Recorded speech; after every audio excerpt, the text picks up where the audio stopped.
Señor esté con ustedes. Y con tu espíritu. El Santo Evangelio según San Mateo. Gloria a ti. En aquel tiempo Jesús dijo a sus discípulos: yo les aseguro que un rico difícilmente entrará en el reino de los cielos. Se lo repito: es más fácil que un camello pase por el ojo de una aguja que un rico entre en el reino de los cielos. Al oír esto, los discípulos se quedaron asombrados y exclamaron: entonces, ¿quién podrá salvarse?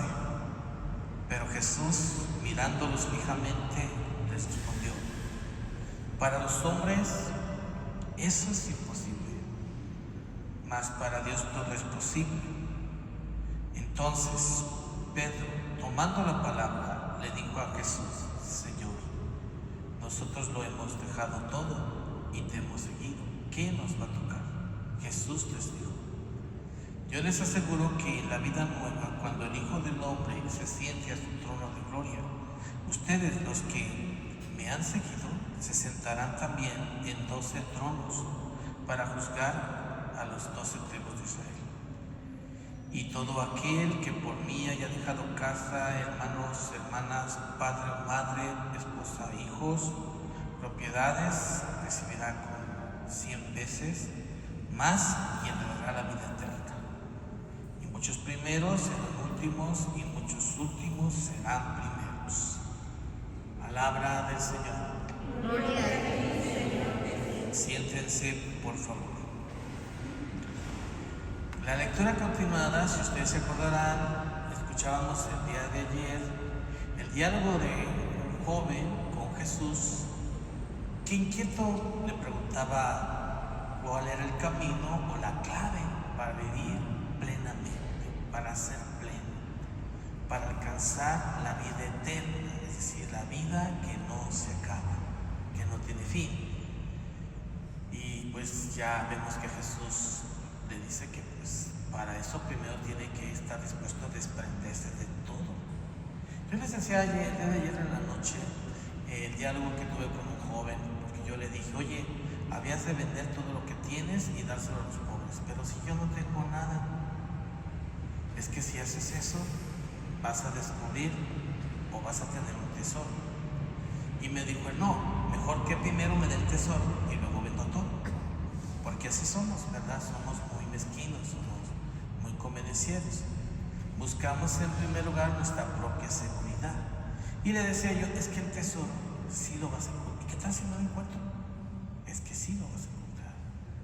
¿Por qué? Porque está en ti. Nada más que tú no te das cuenta de que tú eres ese tesoro, porque Dios está en ti. Pero para poder descubrir ese tesoro tienes que quitar todo lo que impide llegar a él, como haciendo una comparación, escarbar, quitar la escoria, quitar todo eso que estorba, o sea, deshacerte de tus apegos. Si no, no lo puedes ver. El mundo de las apariencias, el mundo material nos impide descubrir eso que vale mucho más. Lo que realmente cuenta y vale es lo invisible, más que lo visible. Es el tesoro, es tu interioridad. Bueno, pues así piensa mucha gente, ¿verdad? Que no es posible. Así pensaba aquel muchacho. Nunca fuimos tan libres como cuando éramos pequeños y no nos damos cuenta. Conforme nosotros vamos creciendo, nos vamos haciendo más esclavos. ¿Por qué? Porque nos vamos, entre otras cosas, nos vamos llenando de posesiones. Y ya vivimos para nuestras posesiones o nos vamos haciendo de apegos. Porque el ser humano va buscando su propia seguridad, asegurarse. Y en eso el camino va perdiendo su libertad. Prefieren más la seguridad que la libertad. La libertad implica una confianza total en Dios y es la que nos permite vivir sin preocupaciones. Esto no es posible mientras uno está buscando su propia seguridad. Aprovecho para decirles que allá está el Padre Juan confesando, se me está pasando por si alguien se quiere confesar, Y bueno, entonces, eso es lo que hace el ser humano. Aquel hombre era joven, por decirlo así, cronológicamente hablando. era bien, porque vivía atado a sus posesiones. No pudo desprenderse de ellas. Jesús entonces aprovecha para darnos algunas enseñanzas, aquí según el evangelista San Mateo. Nos habla de que paradójicamente a las enseñanzas del antiguo Israel, la felicidad del hombre no está en la acumulación de riquezas, que al contrario, a lo que decían los rabinos israelitas, el hombre rico es un hombre bendecido de Dios, o es bendecido porque tiene riquezas. Y por lo tanto, el que no tiene riquezas no es bendecido de Dios. Eso es una maldición. Jesús dice lo contrario. Dice que hay de aquellos, los ricos, los que acumulan posesiones. Y todos los que lo escuchaban pues se preocuparon. Dijeron, no, pues, entonces ¿quién se podrá salvar? Y aclara, hay de aquellos los que se apegan a las riquezas o ponen toda su confianza en sus posesiones o toda su seguridad. Ahí aclara. No es que precisamente la posesión de riqueza sea un pecado o nos aleje de Dios. Es el apego, la ambición, la avaricia, lo que para Jesús es la desgracia del ser humano. Para los judíos no, todavía los judíos tienen esa mentalidad, su mentalidad, su espiritualidad dice, una señal de que estás bendecido de Dios es que eres próspero, es que eres exitoso, es que tienes muchos bienes. Jesús dice todo lo contrario, hay que desapegarnos. Pero Jesús no solamente predicó eso, sino que él mismo lo vivió. Él no solamente no tuvo posesión alguna, sino que fue libre de todo.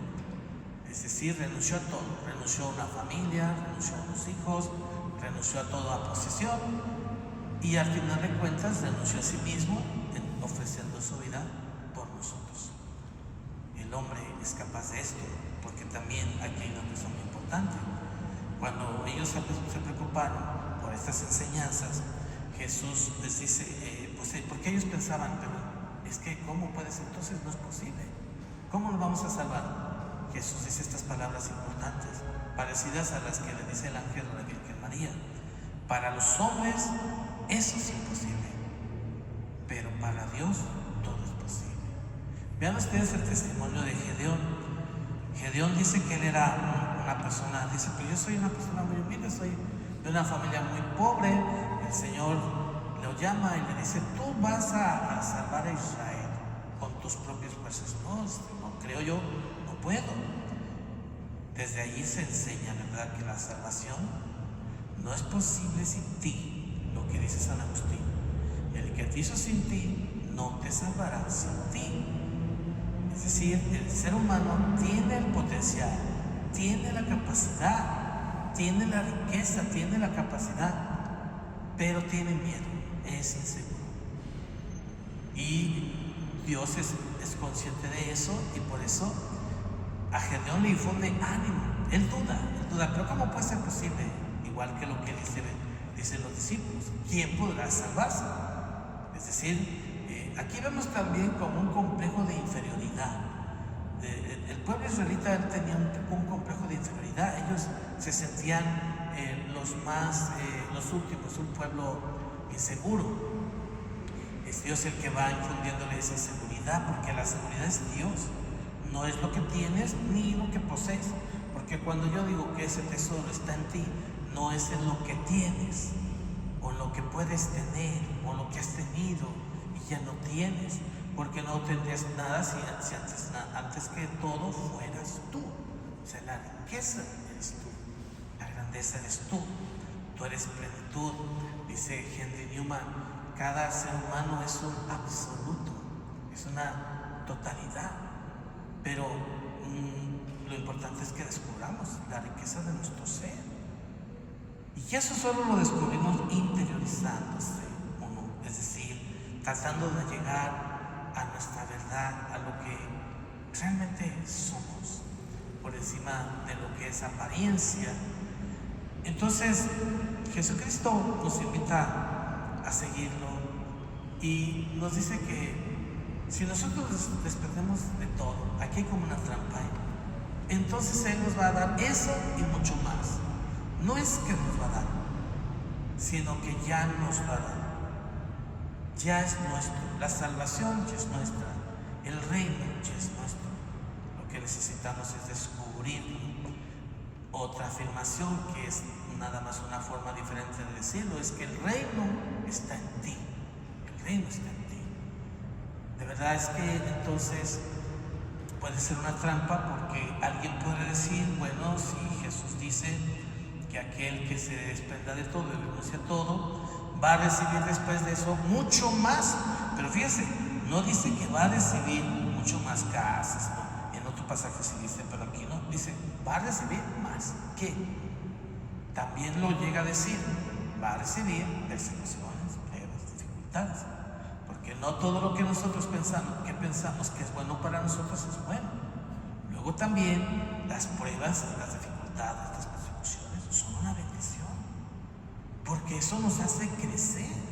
Es difícil entender esto, pero realmente toda la historia de salvación nos demuestra esto. Por ejemplo, Moisés tuvo que pasar pruebas muy duras, tuvo que ser desterrado, tuvo que salir huyendo, tuvo que, ahora sí que tocar fondo, caer en lo más bajo, hasta sentir que ya no era nada, y hasta decir, quítame la vida, Señor. Muchas veces tenemos que llegar a ese grado, a un límite, pero luego también la trampa es que puede ser que no salgamos de ese límite, que no logremos levantarnos. Ahí es donde entra el descubrimiento de la presencia de Dios en nuestra vida. Y el verdadero desprendimiento es darlo todo sin esperar a cambio nada, ni siquiera en lo más remoto, porque siempre si está uno esperando algo, siempre va a estar ansioso, inquieto, o también puede estar frustrado. Pues si el Señor dijo que me iba a dar y ya no me dio. Y esto no es solamente nuestra relación con Dios, sino también con las personas. Es posible que entendamos esto solo desde la fe.